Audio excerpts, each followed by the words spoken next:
რომ ძალიან აქტიურად ჩაიარა საქართველოს თავმჯდომარეობამ ყველა მიმართულებით პრაქტიკულად ჩვენ სერიოზულად წავწიეთ წინ თანამშრომლობა სუამის ფორმატში იქნებოდა ეს პოლიტიკური ურთიერთქმედება თუ დარგობრივი თანამშრომლობა თუ ორგანიზაციული საკითხები თან უნდა ვთქვათ რომ არ იყო მაინც და მაინც ადვილი წელიწადი ეს გულისხმობ საერთაშორისო ურთიერთობების ზოგად ვითარებას ამის და მიუხედავად ძალიან სერიოზული პროექტები განხორციელდა გაღრმავდა ჩვენი თავისუფალი ვაჭრობის ზონა დინამიურად ვითარდება ურთიერთვაჭრობა ქვეყნებს შორის რომელიც წელს გადააჭარბებს $4 მილიარდ აქტიურად მუშაობდით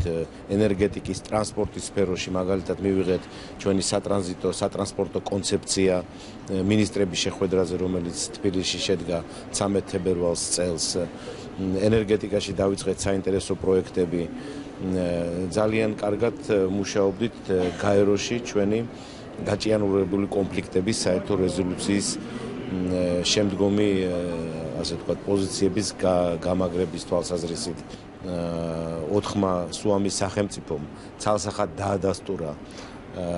თავისი ურყევი ასე ვთქვათ მისწრაფება ევროკავშირის